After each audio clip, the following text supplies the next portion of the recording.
चलो स्टार्ट किया जाए। कोई स्पेसिफिक टॉपिक तो नहीं पढ़ना है इलेक्ट्रोस्टैट्स करंट कैपेसिटर से।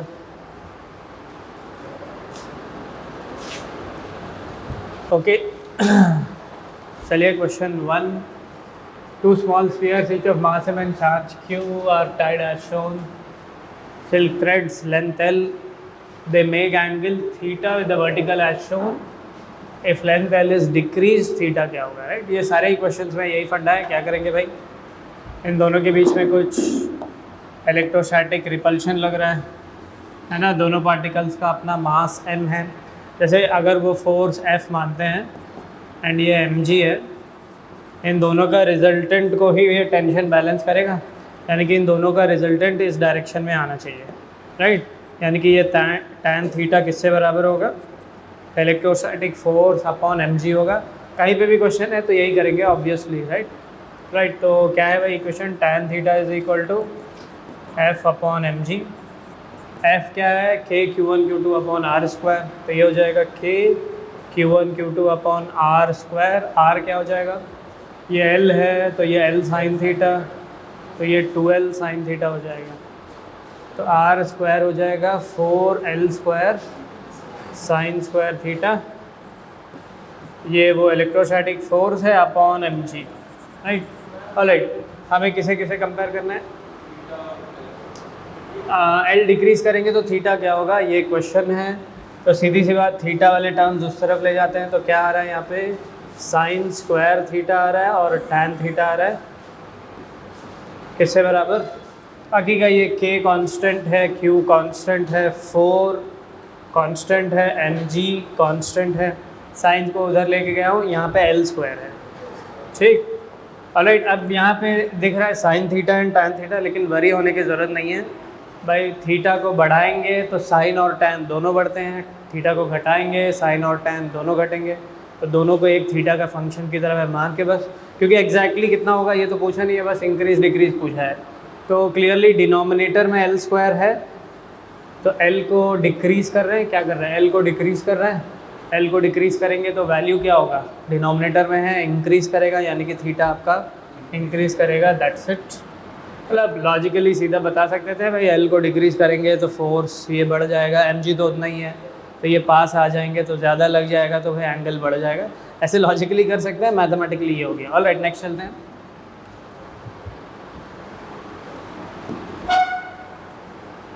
A particle of mass this much kg and charge 1 coulomb initially at rest at equal to 0, particle comes under influence of a electric field E naught sin omega t। Alright, variable electric field है, E naught का value omega दे रखा है।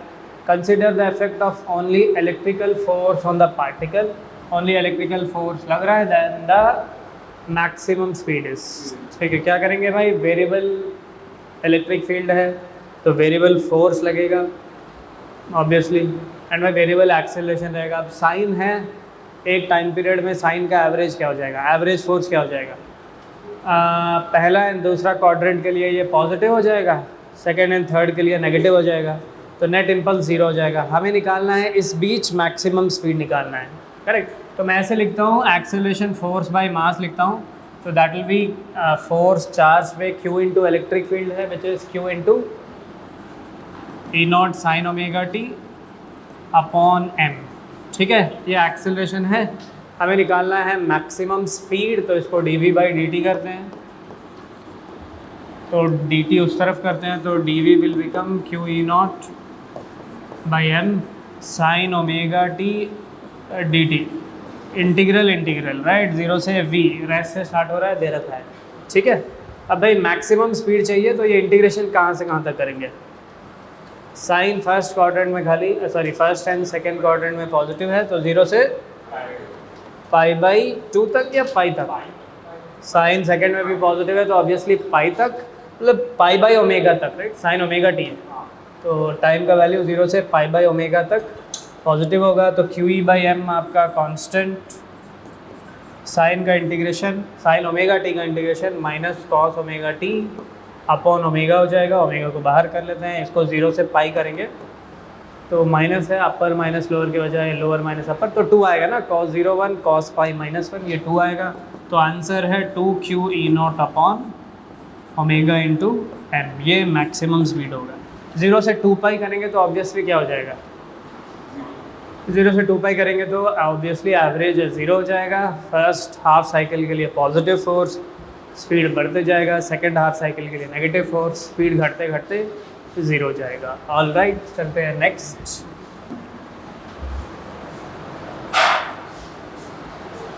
हाँ, system use for spraying cars, a body is positively charged, neutral droplets of paint are attracted to the car because positive car body induces a charge on the droplets of paint which diagram shows it। तो paint भाई आप कोई भी charge को जब spray paint से अगर आप पेंटिंग करना चाहते हैं तो एग्जैक्टली क्या करते हैं, उस चार्ज को भाई पॉजिटिवली चार्ज करते हैं एंड आपका पेंट जिस मटेरियल का बना है वो पोलर है, हाईली पोलर है।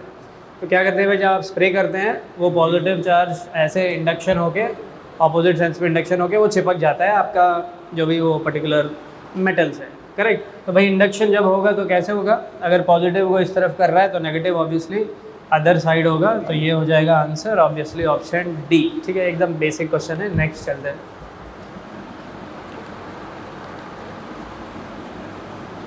Okay, charges q are placed at ends of a square and charge small q are placed at other corner, the condition for net force on capital Q to be 0। Solve कीजिए सब लोग ये question. तो दो charges हैं place diagonally opposite, capital Q diagonally opposite है, other 2 points पे आपको ये स्मॉल q रखना है एंड ये देखना है कि भाई इस कैपिटल, कोई भी एक कैपिटल Q पे नेट फोर्स 0 हो जाए। ऑब्वियसली नंबर 1, ये चार्ज इसको क्या करेगा, रिपेल करेगा, तो इसको क्या करना होगा, अट्रैक्ट करना होगा। तो डेफिनेटली ये चार्ज क्या होगा भाई, पॉजिटिव होगा या नेगेटिव होगा, नेगेटिव होना चाहिए, राइट। पॉजिटिव ऑप्शन तो वैसे भी नहीं है, सारे नेगेटिव ही है। ठीक है, कितना नेगेटिव होना चाहिए, तो सीधी सी बात, ये डिस्टेंस √2a हो जाएगा या √2r हो जाएगा, जो भी हो। तो ये रिपल्शन कितना से करेगा, kq² अपॉन √2a का होल स्क्वायर, तो 2a² हो गया। उतना ही भाई इन दोनों का रिजल्टेंट अट्रैक्शन होना चाहिए। बाय द वे अगर ये f है, ये f है, इन दोनों का रिजल्टेंट √2f होगा, तो दैट इज़ √2, f का वैल्यू क्या है, k capital Q small q upon a²। यहाँ से आपको स्मॉल q बताना है या कैपिटल Q बताना है, तो कैपिटल Q क्या हो जा रहा है, 2 उस तरफ जाएगा तो दिख रहा है 2√2, ये कट जाएगा, स्मॉल q बचा, बाकी सब तो कट जा रहा है, right. By the way answer में नेगेटिव होना चाहिए, definitely you will have a negative sign, 2√2, ये ना काफ़ी कॉमन क्वेश्चन है, स्टैंडर्ड क्वेश्चन है, डेफिनेटली किया होगा। Alright, next.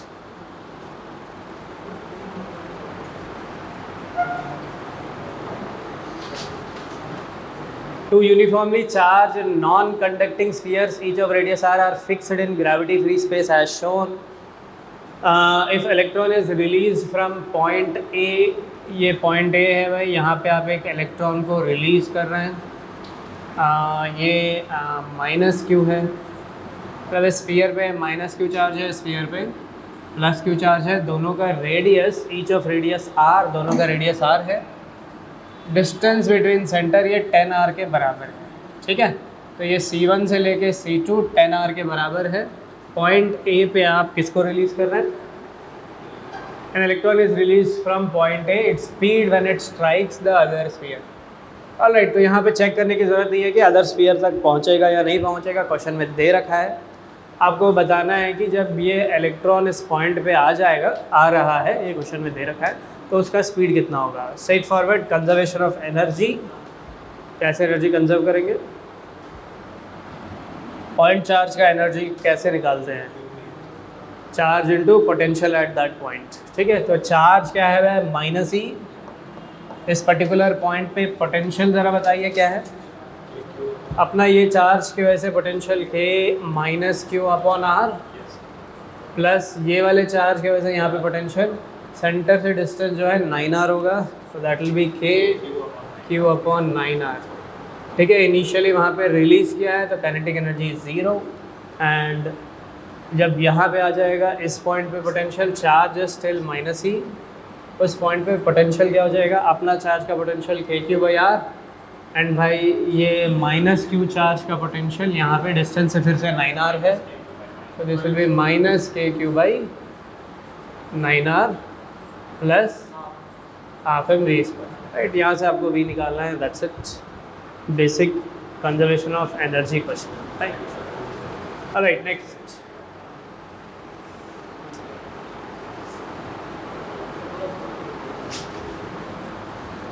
क्वेश्चन दिख रहा है। बैटरी है, 10 वोल्ट का बैटरी है,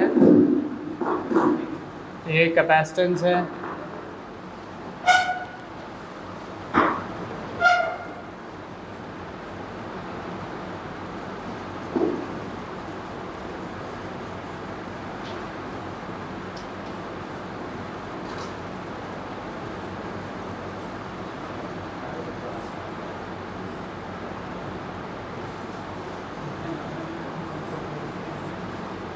ये सर्किट है आपका, 5 कैपेसिटर्स है उस सर्किट में। क्या बताना है भाई, ए एंड बी के बीच में। अच्छा, ये एक पॉइंट है, ये एक पॉइंट है, यानी कि इस वाले कैपेसिटर पे एनर्जी स्टोर्ड बताना है, राइट। 10 वोल्ट का बैटरी है, इस वाले कैपेसिटर पे आपको बताना है कि एनर्जी स्टोर्ड कितना है। सारे कैपेसिटर्स 1 माइक्रोफैरड के हैं। क्या होगा भाई?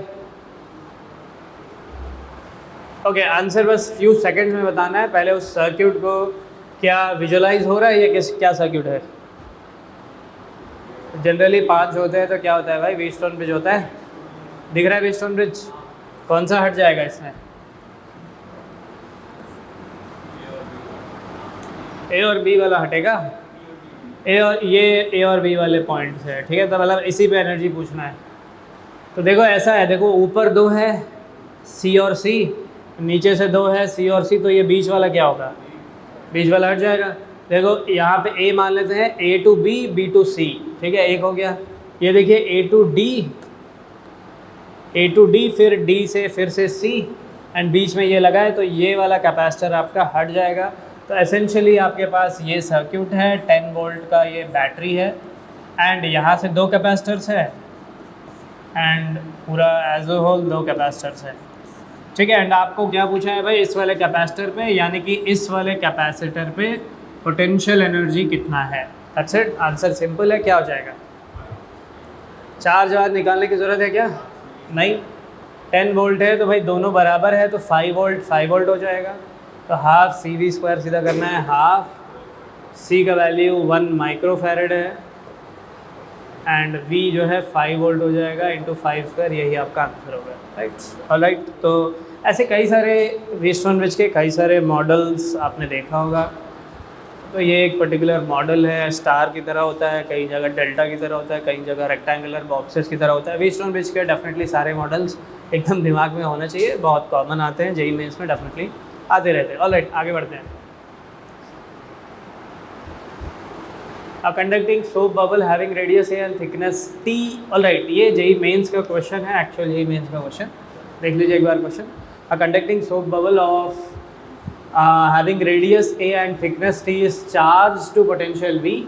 If now the bubble collapses and forms a droplet, the potential of the drop will be. ठीक है, क्या करना है यहाँ पे? एक बबल है जिसका कुछ थिकनेस भी है, राइट। ये बबल है, इसका थिकनेस है, थिकनेस कितना है? T, एंड रेडियस कितना है भाई? रेडियस A के बराबर, एंड T का value very very small compare to A, correct. ये बबल है, इस पर्टिकुलर सरफेस पे चार्ज है, इसका पोटेंशियल बोला है V के बराबर, ऑलराइट। तो V किससे बराबर?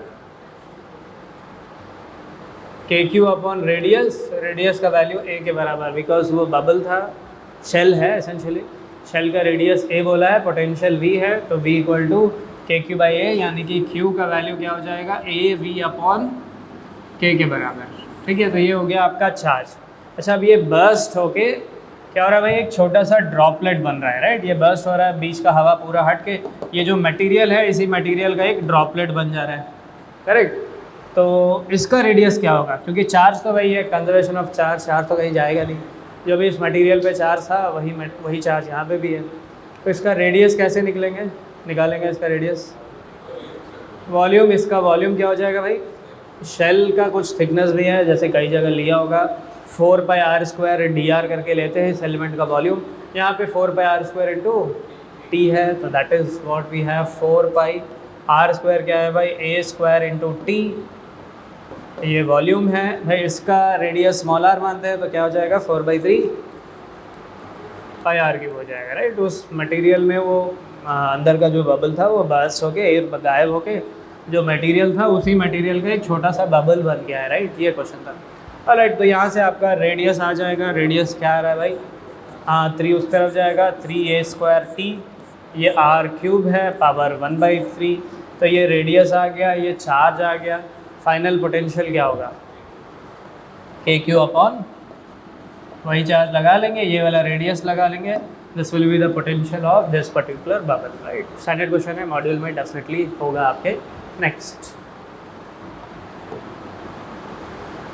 which of the following set of characteristic of a material is suitable for a dielectric in a capacitor, ठीक है। जनरली रियल लाइफ में जो कैपेसिटर्स बनते हैं वो वैक्यूम वाले नहीं बनते हैं, ऑब्वियसली डाइलेक्ट्रिक वाले बनते हैं। क्यों भाई, क्यों डाइलेक्ट्रिक वाले बनते हैं, क्योंकि नॉर्मल पैरेलल प्लेट कैपेसिटर का अगर कैपेसिटेंस A∈0/d है, कैपेसिटर को आप अगर डाइलेक्ट्रिक से फिल करते हैं तो क्या हो जाता है कि अगर डाइलेक्ट्रिक है तो क्या होता है k टाइम्स हो जाता है, k A∈0/d हो जाता है, राइट।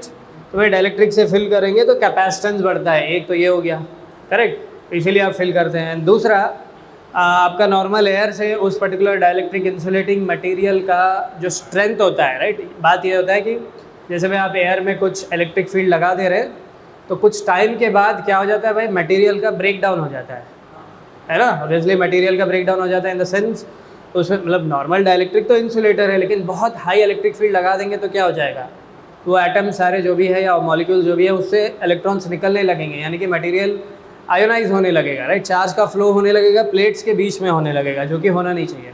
तो किस टाइप का मटेरियल यूज़ करेंगे, एक तो कैपेसिटेंस काफ़ी ज़्यादा होना चाहिए, तो क्या होना चाहिए, लार्ज डाइलेक्ट्रिक कांस्टेंट होना चाहिए, है ना। एक दूसरा आपका जो डाइलेक्ट्रिक स्ट्रेंथ है, डाइलेक्ट्रिक स्ट्रेंथ मतलब क्या होता है, डाइलेक्ट्रिक स्ट्रेंथ मतलब वो particular value of electric field जो कि मैक्सिमम उस मटेरियल में आप अप्लाई कर सकते हैं, ठीक है, ताकि वो मटेरियल ब्रेक डाउन ना हो। ब्रेक डाउन स्ट्रेंथ या डाइलेक्ट्रिक स्ट्रेंथ करके डेफिनेटली कहीं कहीं क्वेश्चन में देखा होगा, इलेक्ट्रिक फील्ड का वैल्यू होता है वो। तो भाई लार्ज डाइलेक्ट्रिक कांस्टेंट भी होना चाहिए, लार्ज डाइलेक्ट्रिक स्ट्रेंथ भी होना चाहिए, क्योंकि ज़्यादा चार्ज स्टोर करेंगे आप तो भाई ज़्यादा इलेक्ट्रिक फील्ड होगा, ज़्यादा इलेक्ट्रिक फील्ड होगा तो भाई मटेरियल ब्रेक नहीं होगा, कब नहीं होगा, जब उसका डाइलेक्ट्रिक स्ट्रेंथ काफ़ी ज़्यादा है। Alright, next, a parallel plate capacitor of 1 microfarad has charge 2 on one plate and a charge of 4 coulomb on the other plate. The potential difference between the plates of a capacitor is, capacitor का capacitance दे रखा है।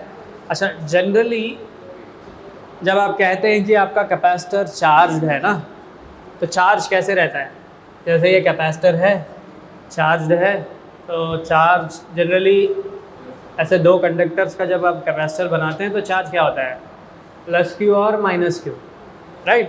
तो ये +q ऐसे यहाँ पे inner plate पे आएगा, यहाँ पे क्या आएगा, -q इधर वाले इनर प्लेट पे आएगा। आपका ये इलेक्ट्रिक फील्ड है, एनर्जी इलेक्ट्रिक फील्ड में स्टोर होता है, इसी रीजन में आपका एनर्जी स्टोर होता है। एंड यहाँ से जो पोटेंशियल डिफरेंस है q, वो पोटेंशियल डिफरेंस एंड कैपेसिटेंस के बीच में ये रिलेशन है, राइट, q = cv। यहाँ पे v क्या होता है भाई, potential difference between the plates, charge q क्या होता है, equal and opposite charge on each plate, ठीक है। अब आपके क्वेश्चन में क्या बोला है, एक प्लेट पे 2 कूलम्ब है माइक्रो एंड दूसरे पे 4 माइक्रो कूलम्ब है, तो भाई इस कैपेसिटर को क्या कहेंगे आप, डेफिनेटली वो एक कैपेसिटर है, 2 प्लेट्स है भाई, बीच में इलेक्ट्रिक फील्ड बनेगा, एनर्जी स्टोर होगा, तो जनरली कैपेसिटर इज़ क्या है, device it stores energy in the form of electric field inside it. तो आप बताओ, अगर Q1 एंड Q2 चार्ज देते हैं 2 प्लेट्स को, कैपेसिटर को छोड़ दीजिए, नॉर्मल इलेक्ट्रोस्टैटिक्स का क्वेश्चन है, 2 प्लेट्स हैं, एक पे Q1 दूसरे पे Q2, चार्ज का डिस्ट्रीब्यूशन कैसे होता है याद होना चाहिए। इधर Q1 प्लस Q2/2 आता है, दोनों पे Q1 प्लस Q2/2 यहाँ पे भी आता है। बाकी का रिमेनिंग चार्ज यहाँ पे आता है वो इक्वल एंड ऑपोजिट होगा, 100% इक्वल एंड ऑपोजिट होगा, करेक्ट। तो अपना देख लेते हैं कि क्या है।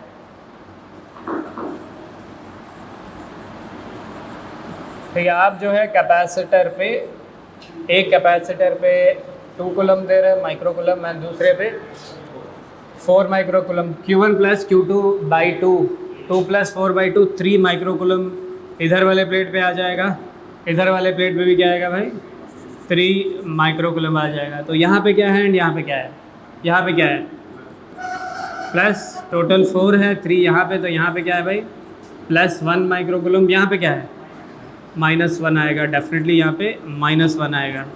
ठीक है, तो इस पर्टिकुलर कैपेसिटर के बीच में जो इलेक्ट्रिक फील्ड है या एनर्जी जिस रीजन में स्टोर्ड है वहाँ पे क्या चार्जेस है, यहाँ पे इस रीजन में जो इलेक्ट्रिक फील्ड होगा कौन से चार्ज के कारण होगा, इससे कोई मतलब है क्या, किससे मतलब है, only because of this particular charge.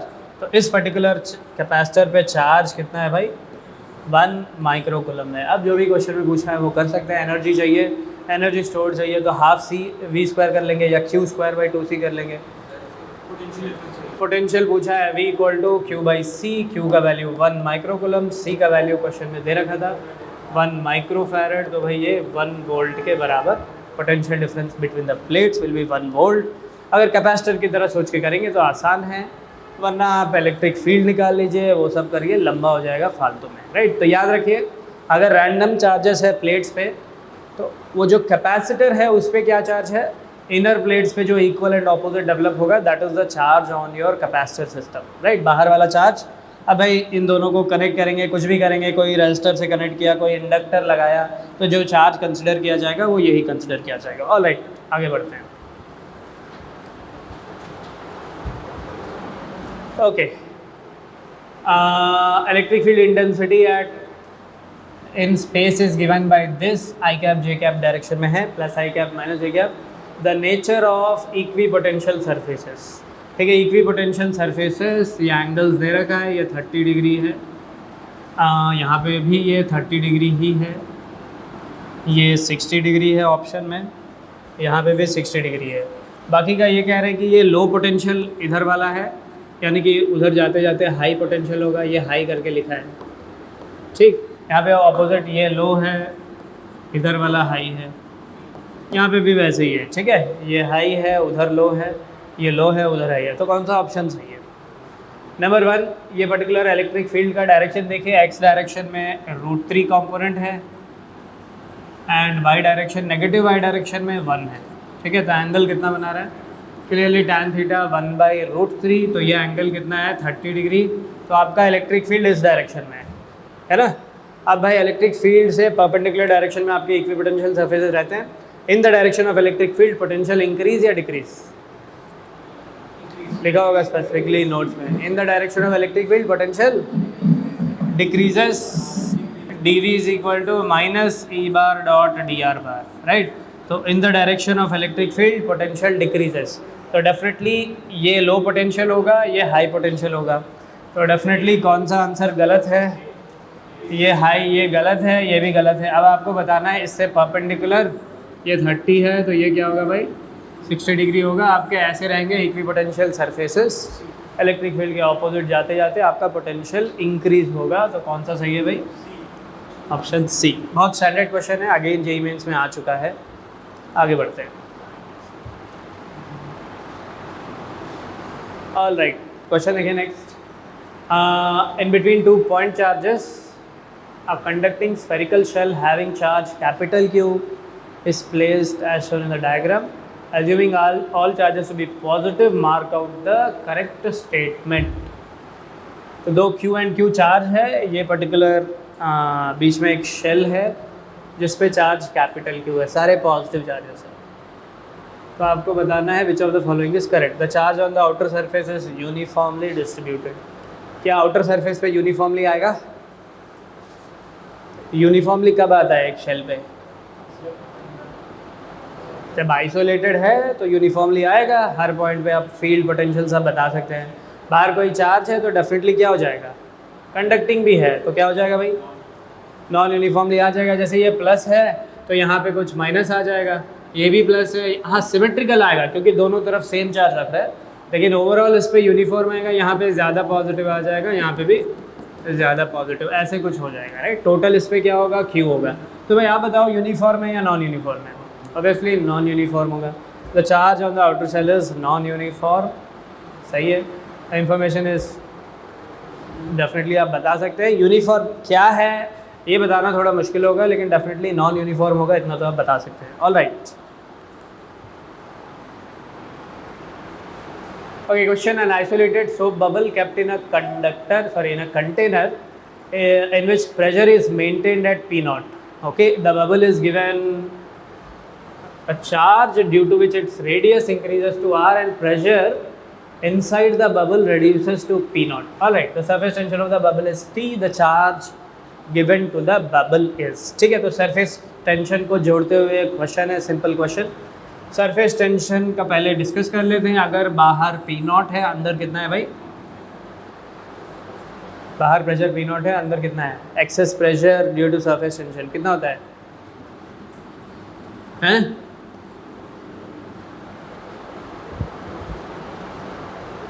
बाहर प्रेशर P0 है तो अंदर कितना प्रेशर होता है? कोई भी दो सिनेरियोस है, एक लिक्विड ड्रॉप है और एक बबल है।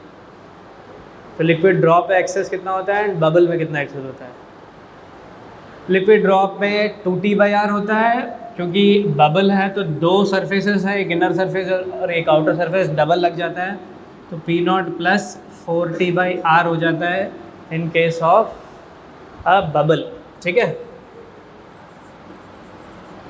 सरफेस टेंशन के वजह से एक्सेस प्रेशर, सुना है कि नहीं सुना है? ऑलराइट, कितना होता है भाई, ड्रॉप के लिए P0 प्लस 2T/R हो जाता है। एक्सेस वैल्यू 2T/R है, बाहर P0 है तो अंदर P0 plus 2T/R। Access value कितना है भाई, 4T/R, बाहर P0 है तो अंदर P0 plus 4T/R normal bubble के लिए।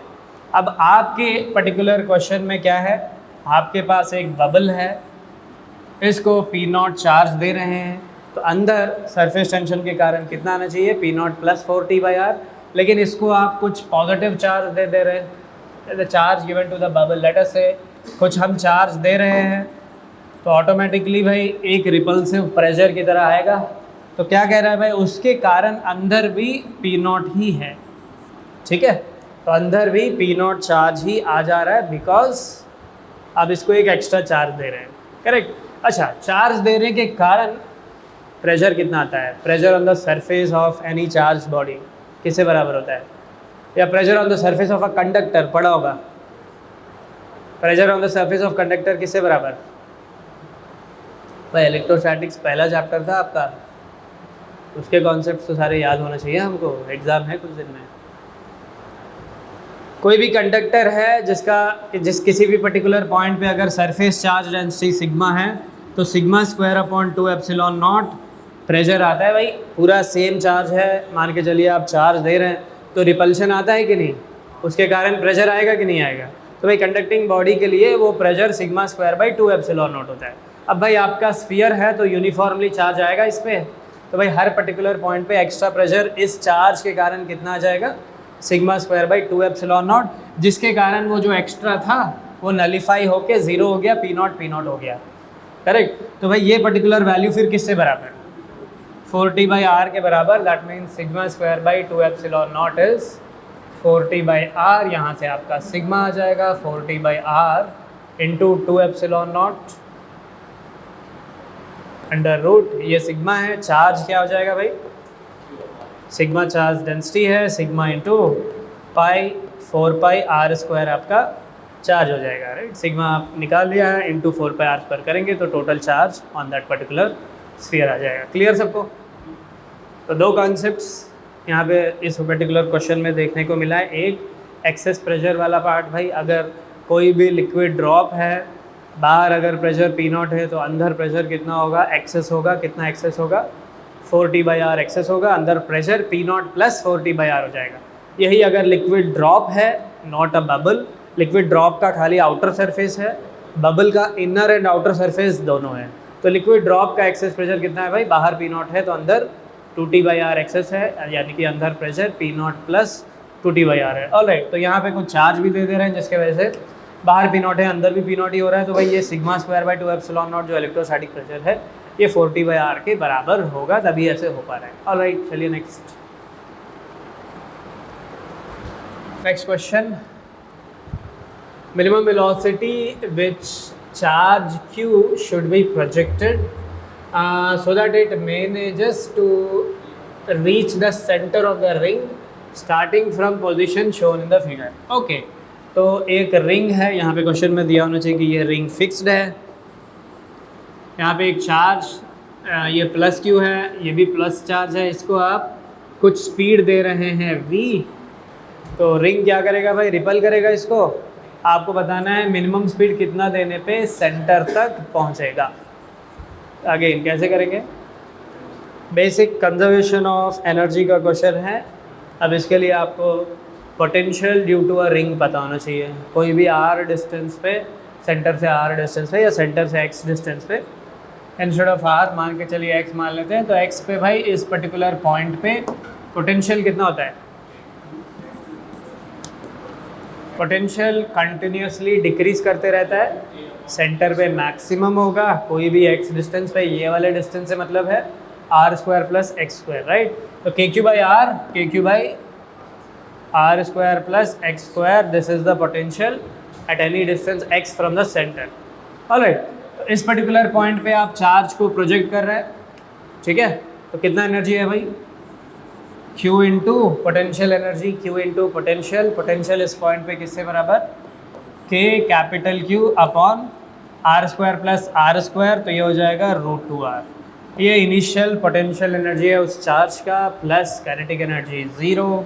तो जब सेंटर पे पहुंच जाएगा, यहाँ पे पोटेंशियल एनर्जी कितना है, यहाँ पे पोटेंशियल कितना है, सेंटर ऑफ अ रिंग पे पोटेंशियल KQ/r होगा, क्योंकि सेंटर से पूरा चार्ज Q डिस्टेंस पे है, तो क्या हो जाएगा potential energy Q into KQ/r plus half mv², correct. यहाँ से आपको v निकालना है, आ जाएगा, राइट। ओके, आगे बढ़ते हैं नेक्स्ट। सही है, कुछ गड़बड़ है इसमें, हाफ mv² यहाँ रहेगा या यहाँ रहेगा, आप स्पीड यहाँ दे रहे हैं या वहाँ पे दे रहे हैं, यहाँ मतलब कोई रोकेगा भी नहीं, आगे बढ़ो, ऐसे ही मतलब बैठ के सुन रहे हैं भाई। स्पीड आप यहाँ पे दे रहे हैं या यहाँ पे दे रहे हैं, क्वेश्चन में पूछा है कि यहाँ पे कितना स्पीड देना है ताकि यहाँ तक पहुँचे, एटलीस्ट यहाँ तक पहुँचे, राइट। तो प्लस काइनेटिक एनर्जी यहाँ पे रहेगा हाफ mv², एंड भाई यहाँ पे रहेगा हाफ mv फाइनल स्क्वायर।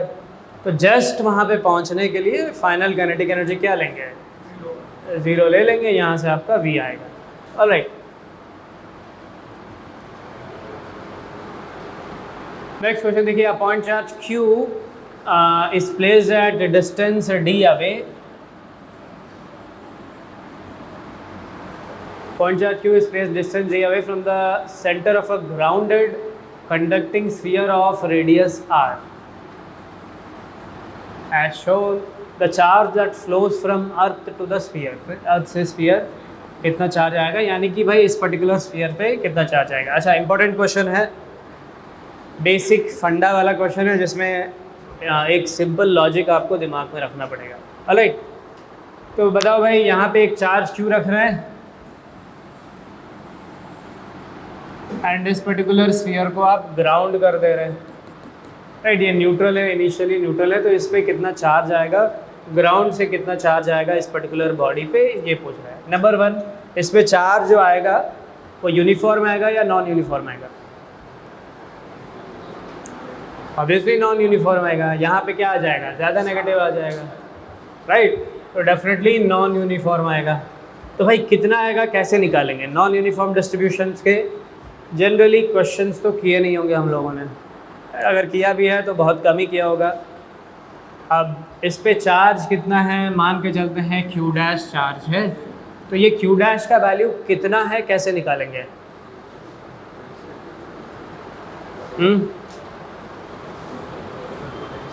क्योंकि ऐसा नॉन यूनिफॉर्म चार्ज के कारण हमें पोटेंशियल तो पता नहीं है, हमें पता है यूनिफॉर्मली चार्ज स्फीयर की वजह से, यूनिफॉर्मली चार्ज स्फीयर की वजह से बाहर KQ/r होता है, अंदर KQ/R होता है। तो ये तो नॉन यूनिफॉर्म है, फिर भी क्वेश्चन को सॉल्व कर सकते हैं। बहुत सिंपल लॉजिक यहाँ पे लगेगा। क्या लॉजिक से निकालेंगे? ग्राउंड किया है तो पोटेंशियल तो ज़ीरो है, ठीक है। अच्छा, लेकिन इस चार्ज की वजह से कहीं पे भी हम पोटेंशियल तो निकाल ही सकते हैं। इस पॉइंट चार्ज की वजह से तो KQ/R हो जाएगा। लेकिन ये प्रॉब्लम ये है कि ये नॉन यूनिफॉर्म चार्ज है। इस नॉन यूनिफॉर्म चार्ज के कारण पोटेंशियल कैसे निकालेंगे?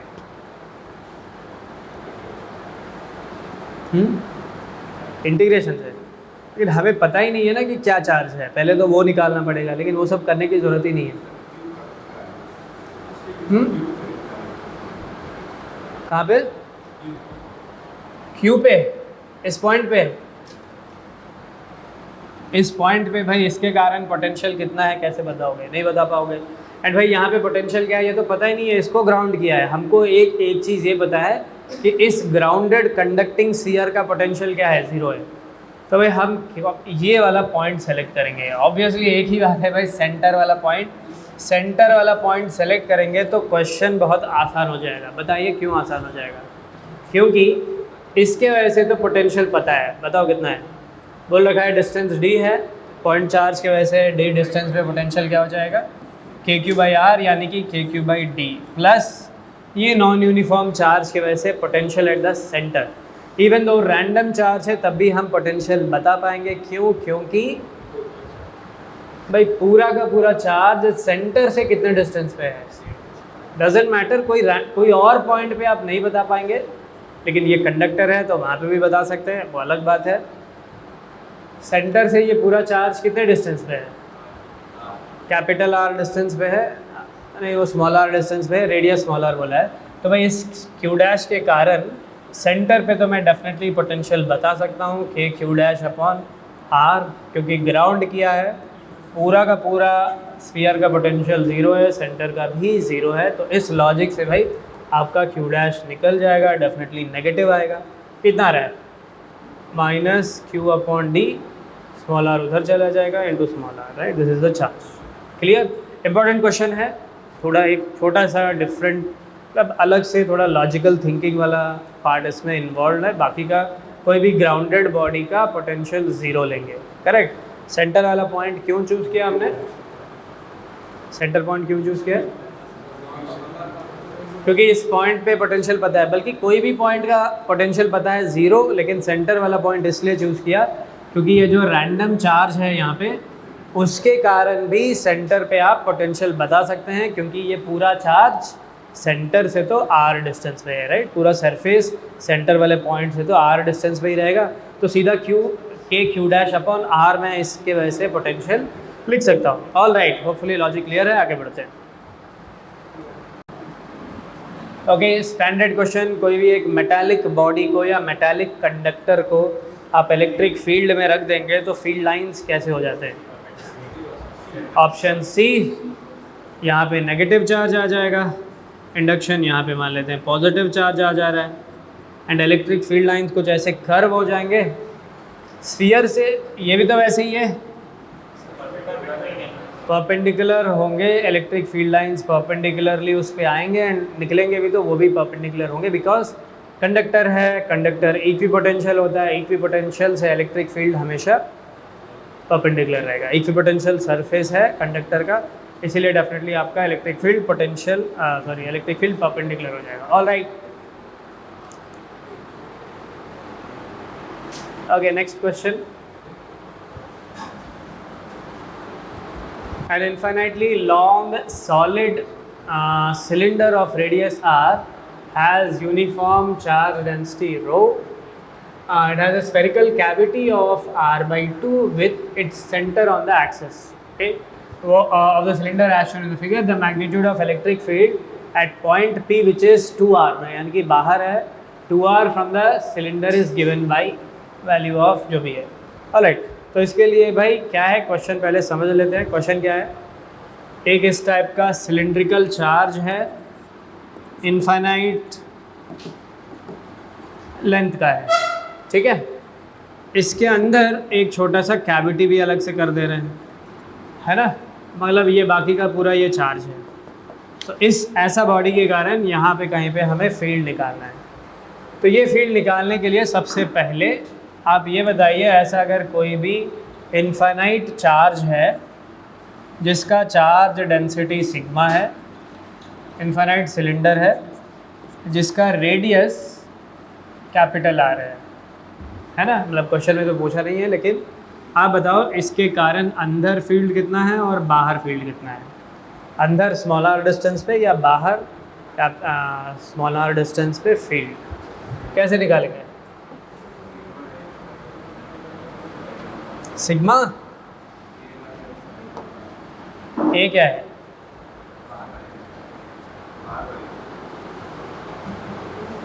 तो सेंटर से अगर आर डिस्टेंस बाहर निकालना है तो फील्ड कितना है?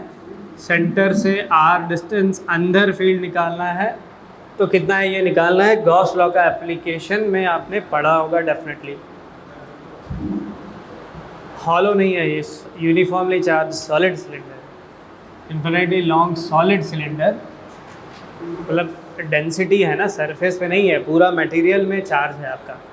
तो भाई गॉस लॉ लगाएंगे, सिंपल गॉस लॉ। आप बताइए यहाँ पे अगर फील्ड निकालना है तो ये आपका गॉसियन सरफेस हो गया है ना, चार्ज एनक्लोज्ड ये वाला पार्ट है, तो बाहर पहले निकाल लेते हैं कितना होगा फील्ड, कैसे निकालेंगे?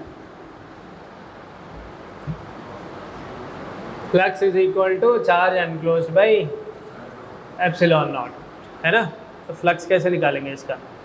हर पॉइंट पे इलेक्ट्रिक फील्ड ई मान लीजिए, इमेजिनरी स्फीयर का ये इमेजिनरी सिलिंड्रिकल सरफेस जो हम मान रहे हैं गॉसियन सरफेस, इसका लेंथ एल मानते हैं, तो फ्लक्स कितना होगा? E into curved area.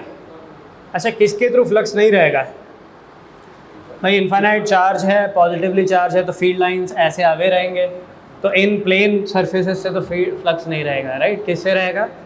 ये कर्व्ड सरफेस से रहेगा, इलेक्ट्रिक फील्ड ऐसे परपेंडिकुलर है, कितना फ्लक्स है? ई इंटू प्लेन वाले पे नहीं रहेगा, तो कर्व्ड एरिया तो बताओ। Into 2 small R into L, है ना भाई। इसका सर्कम्फेरेंस 2πr है, लेंथ एल है, तो एरिया कितना होगा भाई? 2πr है। ओके, तो electric field into that perpendicular area जो कि 2πrl है, ये हो गया आपका इलेक्ट्रिक फील्ड। ठीक है, चार्ज एनक्लोज्ड यहाँ तक है चार्ज या खाली यहाँ तक है? यहीं तक है। इसका रेडियस कैपिटल आर है, तो ये पार्ट इस गॉसियन सरफेस के अंदर एनक्लोज है, तो डेंसिटी इंटू वॉल्यूम, वॉल्यूम कितना हो जाएगा इसका? Pi capital R square into L या pi small R square into L? Pi capital R square into L upon epsilon naught. ठीक है, एल हम लोगों ने माना है, कट जाएगा, पाई पाई कट जा रहा है, तो यही फील्ड हमको चाहिए। कितना है फिर electric field? Rho R square upon यहाँ से 2 आएगा, आर आ रहा है और epsilon naught. This is the electric field due to this particular charged cylinder. Alright, कोई डाउट इसमें? ओके, अब हम अपने क्वेश्चन में बाहर वाले पॉइंट पे ही पूछा है, 2r पे पूछा है, तो यही फॉर्मूला हमें चाहिए। बाय द वे क्यों पूछा नहीं है लेकिन फिर भी बता दे रहा हूँ, अंदर वाले पॉइंट पे अगर फील्ड निकालना है तो क्या करेंगे? इस पॉइंट पे फील्ड निकालना है तो क्या करेंगे? ये वाला गॉसियन सरफेस मानेंगे, है ना। चार्ज एनक्लोज क्या होगा? ये वाला रेडियस होगा, इतना लेंथ का ये ले लेंगे, ये सिलेंडर ले लेंगे चार्ज एनक्लोज। फिर से वही करेंगे, E into 2πr into L is equal to rho into pi small R square into L कर लेंगे, जब दो चार्ज एनक्लोज हो जाएगा। क्लियर सबको? अलर्ट। एनीवे हमको ये चाहिए था, ये आ गया भाई बाहर फील्ड। लेकिन एक बार क्वेश्चन एक बार दोबारा पढ़ लीजिए, क्या यही है, मतलब आंसर यही है या कुछ और भी है? हाँ, एक तो सेंटर से कितने डिस्टेंस पे बोला है? 2r पे। तो अगर कंप्लीटली चार्ज है तो यहाँ से 2r पे फील्ड कितना हो जाएगा? इस फॉर्मूला में 2r लगा लूँगा तो कितना आ जा रहा है? रो कैपिटल आर स्क्वायर, नीचे 2 इंटू आर लगाऊँगा तो एक r कट जाएगा, क्या आ जाएगा? रो r अपॉन 4 एप्सिलॉन नॉट। ठीक है, तो ये इस पर्टिकुलर कंप्लीटली चार्ज्ड सिलेंडर की वजह से फील्ड है। अब क्वेश्चन में इसके अलावा और क्या है? कैविटी है, ये कंप्लीट नहीं है, मैंने कंप्लीट माना है, तो भाई अंदर एक कैविटी है जिसका रेडियस r/2 है, ठीक है, ये स्फीयर होगा। इसका जो भी फील्ड होगा वो मैं इससे सब्ट्रैक्ट कर दूंगा तो मेरा आंसर आ जाएगा। अब भाई स्फीयर है, स्फीयर की वजह से फील्ड क्या होता है?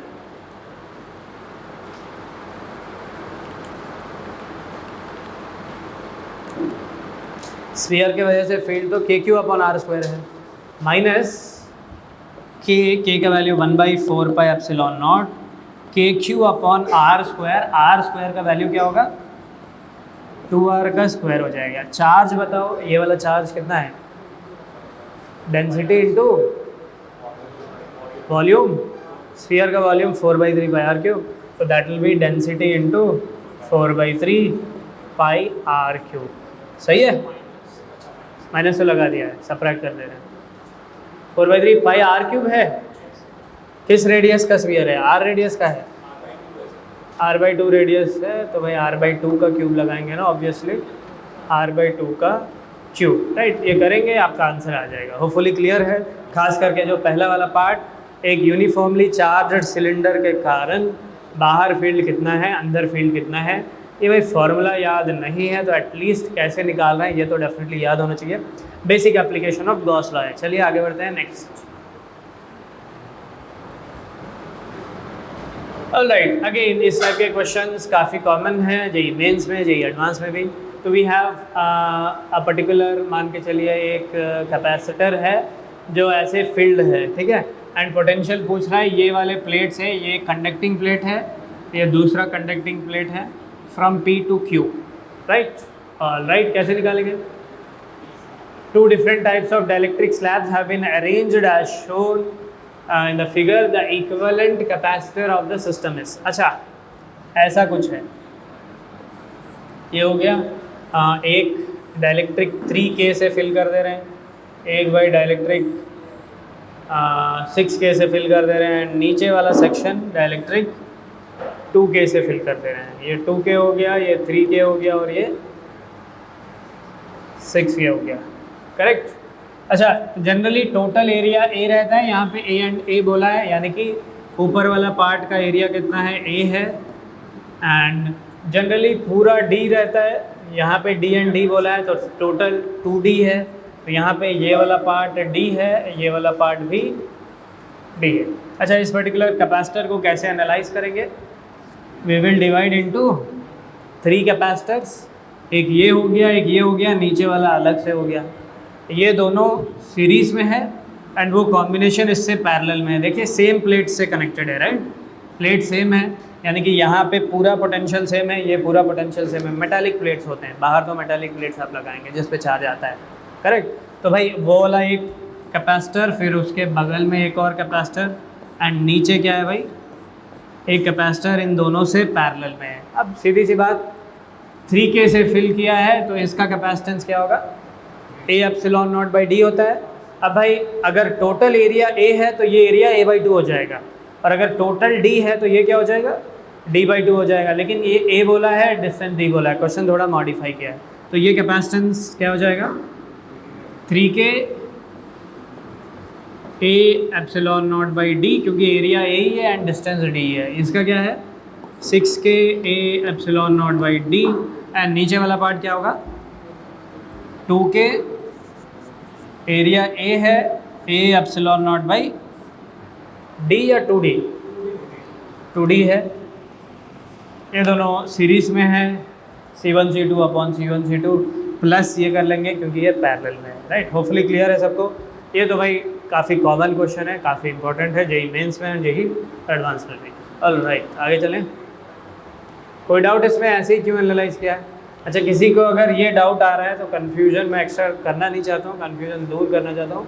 अगर कोई ऐसे एनालाइज करता है इसको तो भाई ये गलत होगा, बताइए क्यों? अच्छा, ये सही क्यों है और वो क्यों गलत है बताओ? ये सही इसलिए है क्योंकि देखो, ये एक मेटालिक प्लेट है, पूरा पोटेंशियल सेम होगा। ये एक मेटालिक प्लेट है, पूरा पोटेंशियल सेम होगा। ये वाला कैपेसिटर देखिए, जैसे कि ये इसका पोटेंशियल A और इसका B मान लेते हैं, तो ये A से C तक है, फिर C से B तक है, यानी कि भाई A से B तक है।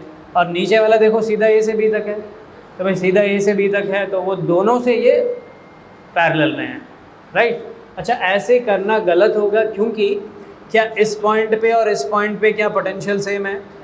ऑब्वियसली नहीं। यहाँ पे कोई मेटालिक शीट है क्या कि बताने के लिए ये पूरा पोटेंशियल सेम होगा? ऑब्वियसली नहीं। तो यहाँ पे ऐसे जॉइन करना ये गलत होगा, दिस इज़ रॉन्ग। तो ये सही है, कुछ बुक्स में ऐसे रहता है, दैट इज़ 100% रॉन्ग। ऑलराइट, आगे बढ़ते हैं फिर।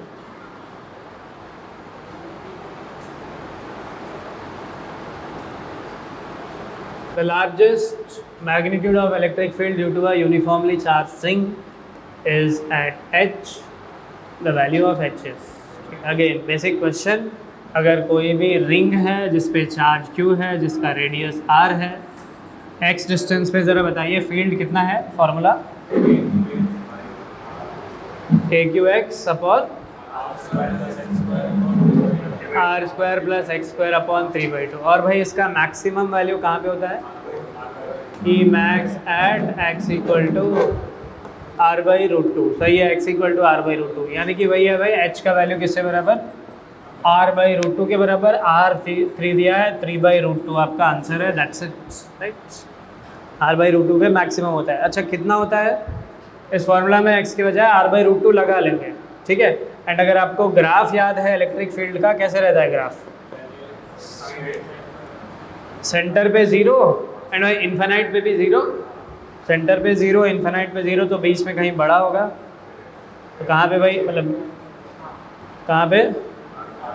R/√2। यार यहाँ पे ऐसे कर लेंगे क्योंकि चार्ज यहाँ पे पॉजिटिव, उधर उस तरफ रहेगा, तो नीचे बना रहे बस, right. Alright, dipole. An electric dipole is placed at origin and is directed along the x-axis at a point P far away from the dipole. The electric field is parallel to the y-axis. OP makes angle theta. Right. Question क्या है? Dipole एक आप origin पे रख रहे हैं, इस dipole के वजह से एक पर्टिकुलर पॉइंट पे जो कि एंगल थीटा पे है, थीटा का वैल्यू ही आपको बताना है। कह रहा है कि इस पर्टिकुलर पॉइंट पे फील्ड जो है वाई डायरेक्शन में है, ठीक है। तो डाइपोल का सारा कहानी एक बार रिकैप कर लेते हैं। कोई भी डाइपोल है, डाइपोल का एक्सियल पॉइंट पे फील्ड कितना होता है? सेंटर से लार्ज डिस्टेंस r पे एक्सियल पॉइंट पे field 2kp upon r³। Equatorial point पे kp अपॉन r³ मैग्नीट्यूड में, और डायरेक्शन उल्टा रहता है, -kp अपॉन r³। यहाँ पे kp अपॉन r³, यहाँ पे ऐसे रहता है -kp अपॉन r³, ठीक है। वो on the axis and bisector हो गया। अच्छा ऐसे कोई रैंडम पॉइंट पे अगर फील्ड निकालना है तो यहाँ पे बताइए क्या होता है? आगे का टर्म भी तो बताओ। kp upon r³ √1 + 3 cos square theta होता है, वो रिजल्टेंट है। लेकिन आप बताओ इस पर्टिकुलर पॉइंट पे रेडियल डायरेक्शन में कितना होता है एंड परपेंडिकुलर डायरेक्शन में कितना होता है? यहाँ पे रेडियल डायरेक्शन पे क्या होता है?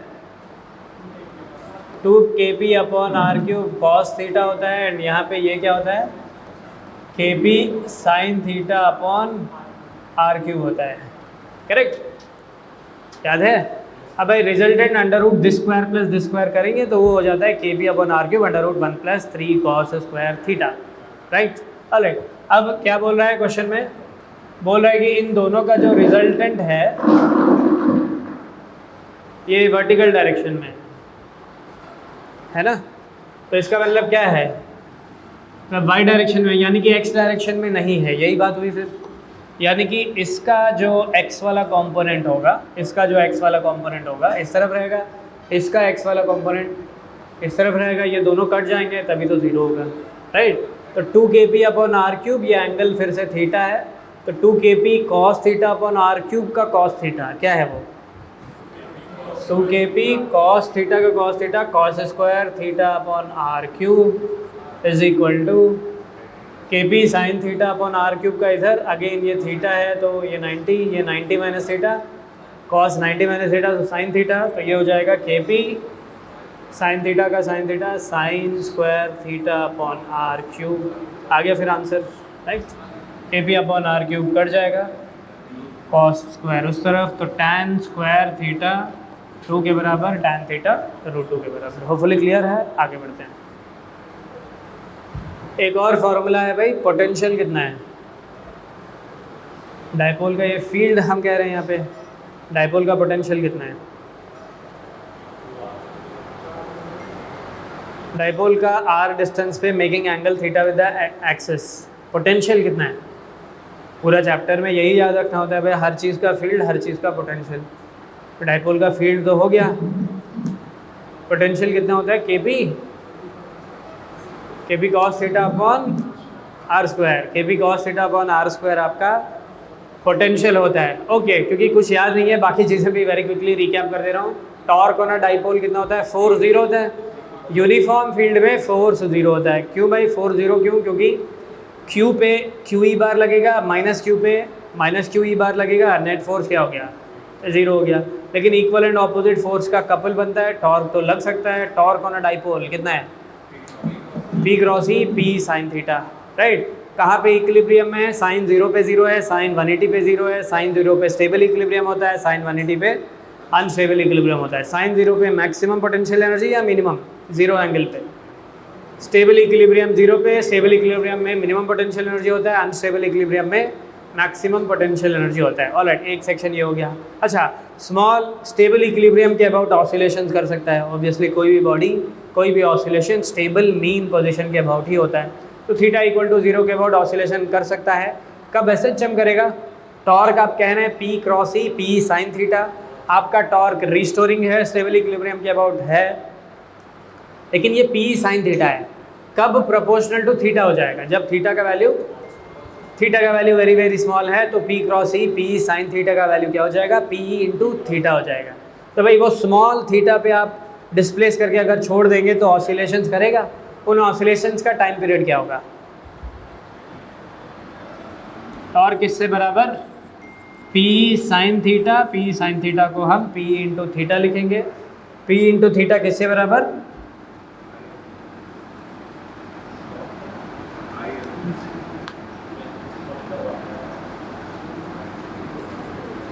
पी थीटा किससे बराबर भाई, आई अल्फ़ा के बराबर, यानी कि अल्फ़ा का value P upon I into theta. तो ये आपका क्या है, ओमेगा स्क्वायर है, time period 2 pi by omega 2 पाई, इसको उल्टा कर लेते हैं, आई अपॉन पी। ठीक है, this is our time period of small oscillation of a dipole about stable equilibrium theta equal to 0 के अबाउट। ये हो गया भाई टॉर्क एंड ऑसिलेशंस का time period. Last part, potential energy कितना है, माइनस पी डॉट ई है, minus को नहीं भूलना है, तो माइनस पी कॉस थीटा है, that is minus P cos theta. ये वैल्यू तभी एप्लीकेबल है जब थीटा इक्वल टू 90 पे आप रेफरेंस पोजीशन चूज़ करते हैं। थीटा 90 लगाएंगे तो क्या है potential energy, minus P cos theta, right. Theta 90 लगाएंगे तो 0 है, वो रेफरेंस पोजीशन है आपका डाइपोल इन इलेक्ट्रिक फील्ड में। पोटेंशियल एनर्जी ऑफ इंटरेक्शन का थीटा 90 आपका रेफरेंस पोजीशन है, कोई और थीटा पे potential energy minus P cos theta. Alright, finally अगर नॉन यूनिफॉर्म फील्ड है तो उसमें फोर्स लगेगा। नॉन यूनिफॉर्म फील्ड में डाइपोल पे कितना फोर्स लगता है, minus D you by D R, ये फोर्स होता है, तो माइनस ऑफ माइनस प्लस हो जाएगा, plus P D by D R, ये फोर्स का वैल्यू है मोस्ट ऑफ द क्वेश्चन में। P into D by D R करेंगे तो force in non uniform field हो जाएगा। अब भाई यूनिफॉर्म है, ये ऑटोमेटिकली 0 है, यूनिफॉर्म है तो D बाई डी आर क्या हो जाएगा, D बाई डी आर 0 हो जाएगा। यूनिफॉर्म फील्ड में फोर्स 0 है, नॉन यूनिफॉर्म फील्ड में force P into D by D R है। ये पूरा हो गया भाई कहानी डाइपोल का। आगे बढ़ते हैं।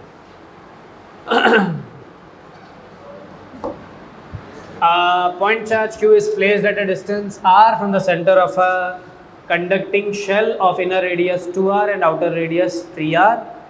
The electric potential at the center of the shell will be, मतलब कंडक्टिंग शेल है जिसका इनर रेडियस 2r है, यानी कि भाई हॉलो कंडक्टर की तरह है ना। इनर रेडियस 2r है, आउटर रेडियस 3r है, एंड कहाँ पे रख रहे हैं, सेंटर नहीं, सेंटर से r डिस्टेंस पे रख रहे हैं। ऑलराइट, तो भाई सेंटर से r डिस्टेंस पे यहाँ पे एक पॉइंट चार्ज q को रख रहे हैं, इसका रेडियस 2r है, बाहर रेडियस 3r है। आपको बताना है सेंटर पे पोटेंशियल कितना है, what is the potential at the centre. Okay, कई सारे लॉजिक्स लगेंगे, लेकिन ये बताओ कोई भी कंडक्टिंग बॉडी है, अंदर कैविटी है, कैविटी के अंदर चार्ज रखेंगे तो क्या होता है? वो तो कंडक्टर को अब चार्ज देंगे तो वो सरफेस पे चला जाएगा। कैविटी के सेंटर पे चार्ज रख रहे हैं तो इनर सरफेस पे कुछ इंडक्शन होगा, कितना होगा? -q होता है ना इनर सरफेस पे, किया होगा राइट। जैसे इस टाइप का हॉलो बॉडी है, एकदम सेंटर पे q रखेंगे तो बराबर -q इधर आता है। ये अगर न्यूट्रल है तो +q कहाँ जाएगा? +q बाहर जाएगा, यूनिफॉर्म रहेगा, ये भी यूनिफॉर्म रहेगा, ये भी यूनिफॉर्म रहेगा। ऑलराइट, यहाँ पे लेकिन अलग है, यहाँ पे आप सेंटर पे नहीं, सेंटर से हटा के रख रहे हैं तो ज़्यादा इंडक्शन कहाँ हो जाएगा? टोटल तो -q होगा। अच्छा, -q क्यों होता है? ये इमेजिनरी गॉसियन सरफेस बनाएंगे कंडक्टर के अंदर, ये इमेजिनरी गॉसियन सरफेस अगर बनाएंगे, हर पॉइंट पे फील्ड कितना है? कंडक्टर के अंदर फील्ड कितना होता है? 0। तो हर पॉइंट पे फील्ड 0, तो फ्लक्स कितना? फ्लक्स 0। तो चार्ज एनक्लोज कितना होना चाहिए? 0 होना चाहिए। तो सेंटर पे अगर आप q रख रहे हैं तो कितना इंडक्शन हो जाएगा? फिर -q हो जाएगा, ताकि नेट चार्ज 0 हो। वही यहाँ पे भी होना चाहिए, लेकिन सेंटर पे नहीं रख रहे हैं, सेंटर से r डिस्टेंस पे रख रहे हैं, तो क्या होगा? -q आएगा, यूनिफॉर्म आएगा या नॉन यूनिफॉर्म आएगा? ऑब्वियसली नॉन यूनिफॉर्म आएगा, लेकिन आएगा तो -q एंड इनर सरफेस पे ही आएगा। अच्छा, वो -q कहाँ आएगा फिर? समथिंग लाइक दिस, यहाँ पे ज़्यादा आ जाएगा, यहाँ पे थोड़ा कम, यहाँ पे बहुत ही कम, राइट, समथिंग लाइक दिस। ठीक है, तो यहाँ पे -q चार्ज इंड्यूस होगा, तो +q कहाँ आएगा भाई? +q आ जाएगा आउटर सरफेस पे, +q आ जाएगा, करेक्ट। अब ये पूरे चार्जेस की वजह से आपको बताना है सेंटर पे पोटेंशियल। कितने चार्जेस है? 3 चार्जेस है, एक पॉइंट चार्ज है, एक -q चार्ज है और एक +q चार्ज है। अच्छा, +q बाहर यूनिफॉर्म होगा, अंदर -q नॉन यूनिफॉर्म होगा, और ये पॉइंट चार्ज है अलग से। पॉइंट चार्ज की वजह से यहाँ पे पोटेंशियल, ये r बोला है तो इसके वजह से यहाँ पे पोटेंशियल kq/r हो गया। अच्छा, फिर से अभी जो लॉजिक डिस्कस किया है वही लॉजिक यहाँ पे भी है। ये इवन दो नॉन यूनिफॉर्म है, सेंटर से कितने डिस्टेंस पे है? 2r पे, नहीं, अंदर वाला रेडियस 2r है, तो ये रेडियस 2r है, तो पूरा का पूरा नॉन यूनिफॉर्म चार्ज है, लेकिन सेंटर से कितने डिस्टेंस पे है? 2r पे ही है, तो वो हो जाएगा k -q/2r। बाकी का बाहर +q है, इसके वजह से potential +kq/3r, this will be the potential at the center. All right, next.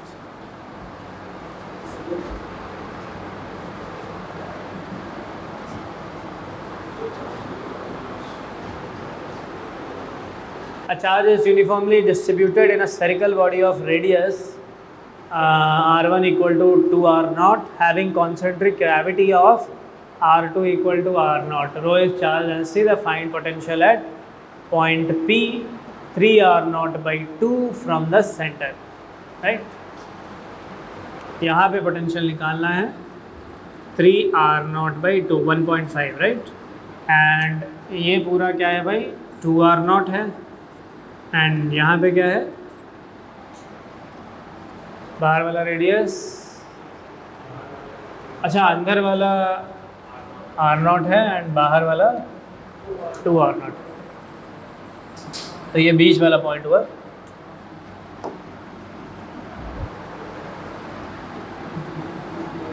इस पॉइंट पे आपको पोटेंशियल चाहिए, ये रेडियस r0 है, ये रेडियस 2r0 है, एंड आपको किस पॉइंट पे चाहिए? 3r0/2 पे चाहिए। ओके, क्या करेंगे?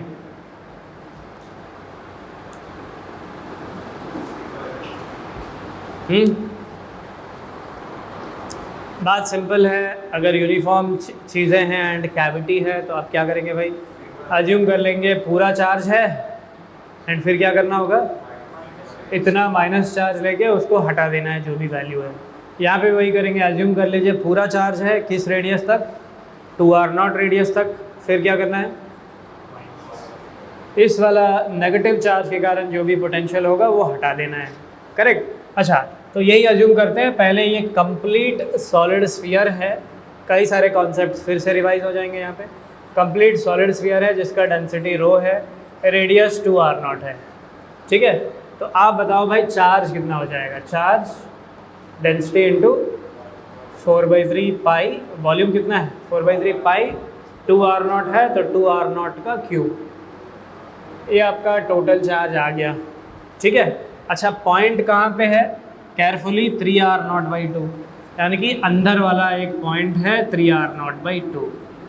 होपफुली समझ में आ रहा है क्या कर रहे हैं। एक तो इंटीग्रेशन से कर सकते हैं, अगर वह इंटीग्रेशन से नहीं करना है, जो अपने फार्मूले हैं नॉन फार्मूले से ही डेफिनेटली आप सॉल्व कर सकते हैं। तो यही अजम्पशन है कि पूरा कम्प्लीटली चार्ज है, फिर इतना पार्ट में नेगेटिव चार्ज है, उस वाला वहाँ पे माइनस सिग्मा अज्यूम कर लेंगे। बाहर पूरा प्लस सिग्मा अज्यूम कर लिया, तो इतने पार्ट में charge density minus sigma assume कर लेंगे। अच्छा, अब क्वेश्चन आता है, ये अंदर वाला पॉइंट है या बाहर वाला पॉइंट है। अंदर वाला पॉइंट है, बड़ा वाला स्फीयर का डेफिनेटली अंदर वाला पॉइंट है। स्फीयर के अंदर potential, very very very important formula, कई क्वेश्चंस डायरेक्टली आते हैं इस फार्मूला से। एक यूनिफॉर्मली चार्ज्ड सॉलिड स्फीयर है ऑफ रेडियस, जो भी रेडियस है 2r0 है यहाँ पे। तो इससे अंदर किसी पॉइंट पे पोटेंशियल का क्या फार्मूला है, कोई बताएगा भाई। बहुत कॉमन है इस पर्टिकुलर पोटेंशियल या इस पर्टिकुलर फार्मूला से क्वेश्चन, जेई मेंस में, इवन जेई एडवांस में डायरेक्ट फार्मूला बेस्ड क्वेश्चन आ जाता है। KQ अपॉन KQ, ये आ गया। अच्छा, पहले फार्मूला लिख देता हूँ, राइट। इनसाइड पॉइंट पे पोटेंशियल है KQ upon 2r³ into 3r² minus small r²। याद है कुछ। एक यूनिफॉर्मली चार्ज सॉलिड स्फीयर के अंदर potential KQ upon 2r³ into 3r² minus small r²। अपना चार्ज Q आ गया है, अपना रेडियस लेकिन क्या होगा, रेडियस 2r0 होगा। यहाँ पे भी 3 इंटू 2r0 का स्क्वायर माइनस स्मॉल r² क्या है 3r0/2 का होल स्क्वायर। ये फॉर्मूला भाई बहुत ज़्यादा इम्पॉर्टेंट है।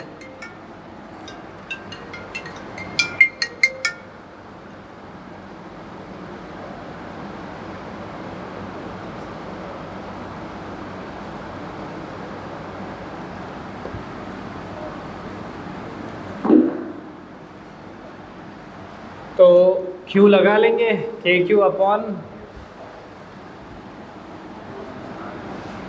(2) इंटू r³ जो कि 2r0 का क्यूब है, 3r² minus small r² 3r0/2 का होल स्क्वायर। ये कंप्लीट स्फीयर की वजह से है। अब भाई ये वाला स्फीयर का जो भी वो हटाना होगा। अच्छा, इससे बाहर पॉइंट है या अंदर पॉइंट है, इससे बाहर वाला पॉइंट है। तो स्फीयर के बाहर पोटेंशियल क्या होता है, बिल्कुल पॉइंट चार्ज की तरह KQ/R, राइट। तो माइनस KQ' मान लेता हूँ अपॉन R क्या हो जाएगा 3r0/2, ऑल राइट। अच्छा, Q तो ऊपर लिखा है, Q सब्स्टिट्यूट कर लेंगे। Q' क्या होगा, Q' हो जाएगा, माइनस ऑलरेडी ले रखा है तो फिर से माइनस रो लेने की ज़रूरत नहीं है, रो इंटू 4/3 पाई, ये वाला रेडियस r0 है, r0 का क्यूब वो भी लगा देंगे, वो कैलकुलेशन करेंगे तो आपका आंसर आ जाएगा। होपफुली क्लियर है, ये चीज़ आपको याद रखना है definitely. If I have a uniformly charged solid sphere, इसके अंदर किसी भी पॉइंट में पोटेंशियल क्या है KQ upon 2r³ into 3r² minus small r², ठीक है। अच्छा, सेंटर पे पोटेंशियल कितना है, सॉलिड स्फीयर के सेंटर पे पोटेंशियल, स्मॉल r 0 लगाएंगे तो क्या आएगा, KQ r² r³ है, एक r बचेगा 3/2, पड़ा होगा सेंटर पे potential 3/2 times potential at the surface होता है, पड़ा है potential at the centre 3/2 times that of the potential on the surface. कुछ याद आ रहा है, ऑलराइट। इसका ग्राफ कैसे रहता है, सेंटर पे कितना होता है, अभी तो है 3/2 KQ/R, सेंटर पे स्टार्ट होगा आपका 3/2 KQ/, फिर डिक्रीज करेगा। कौन सा इक्वेशन है? आर स्क्वायर से माइनस आर स्क्वायर से प्रोपोर्शनल, तो पैराबोला है ना। तो भाई कहाँ किस पॉइंट तक पैराबोलिक होगा ये?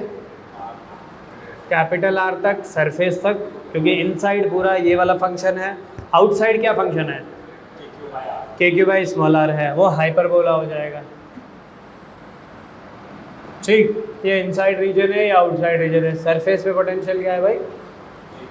KQ/R, right. तो ये ग्राफ है पोटेंशियल का। अच्छा, इंपॉर्टेंट इसलिए है, ग्रेविटेशन में भी बिल्कुल सेम फॉर्मूले होंगे। अगर एक यूनिफॉर्म बॉडी है, मास है कैपिटल M, जिसका ग्रेविटेशनल पोटेंशियल अगर निकालना है, इनसाइड क्या हो जाएगा? K के बजाय G लगाएंगे, Q के बजाय M लगाएंगे, बाकी पूरा ऐसे ही रहेगा। लेकिन ग्रेविटेशन में ओनली अट्रैक्शन होता है, यहाँ पे पॉजिटिव चार्ज के कारण रिपल्शन होता है, तो एक माइनस साइन आ जाएगा, -Gm/2r³ × 3r² minus small r square. Inside point पे पोटेंशियल हो जाएगा, आउटसाइड पॉइंट पे पोटेंशियल निकालना है, तो यहाँ पे KQ/R, वहाँ पे -Gm/r हो जाएगा, है ना। Alright,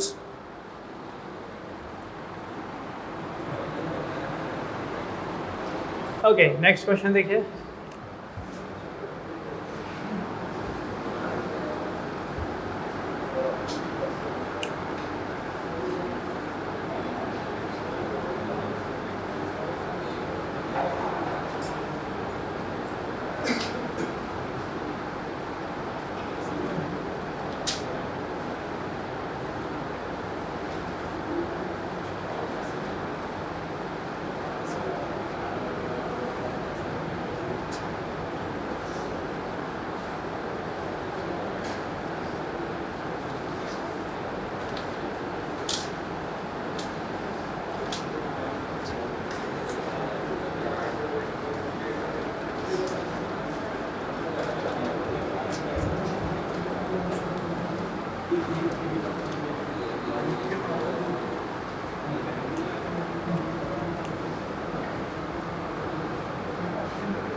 Okay, each capacitor has capacitance C, then the equivalent capacitance from A to B is A to B equivalent capacitance आपको बताना है। क्या होगा भाई?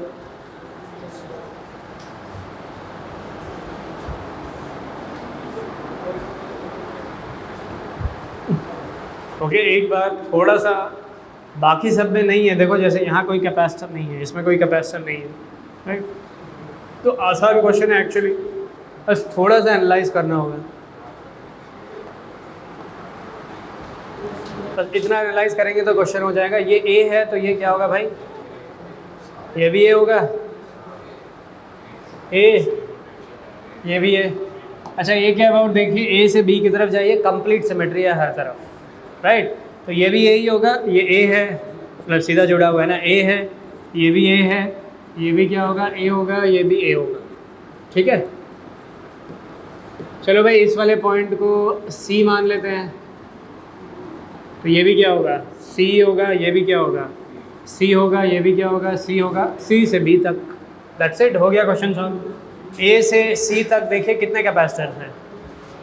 1 2 3 4 5 6 7 8 कैपेसिटर्स है A से C तक, है ना। ऑलराइट, फिर C से D हो गया, फिर लास्ट C से B तक कितने हैं? 4 है भाई, यहाँ पे 4 है। कितना हो जाएगा इक्विवेलेंट कैपेसिटेंस? ये हो गया 8C, ये हो गया 4C, this into this upon this plus this कर लीजिए, क्योंकि दोनों सीरीज में। क्लियर सबको? ओके, ऐसे क्वेश्चंस डेफिनेटली आ सकते हैं एग्जाम, ठीक। तो क्लियरली दिख रहा है इस पर्टिकुलर क्वेश्चन में कि अगर ये पॉइंट A है तो ये भी क्या है भाई? A ही है, ये भी A है, ये भी A है। अब भाई A से B तक कंप्लीट सिमेट्री है, तो नेक्स्ट पॉइंट जो होगा A है, तो ये डेफिनेटली क्या होगा भाई, सेम होगा, ये भी सी, ये भी सी, ये भी सी और ये भी सी। तो ए से सी तक कितने हैं, 8 कैपेसिटर है, सी से बी तक कितने हैं, 4 कैपेसिटर है, टोटल 12 कैपेसिटर है। That's it, simple, right. Alright, last question आज का। ये तो डेफिनेटली क्लास में किया होगा।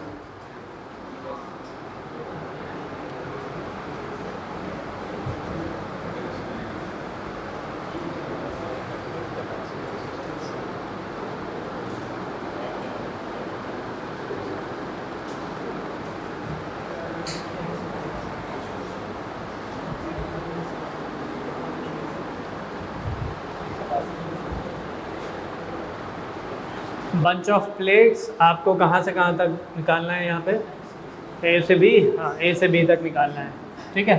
तो ये ए प्लेट हो गया, ये बी प्लेट हो गया, बीच में ये कुछ और दूसरा पोटेंशियल का प्लेट दिख रहा है, लेट अस से इसका सी मान लेते हैं, ठीक है, राइट।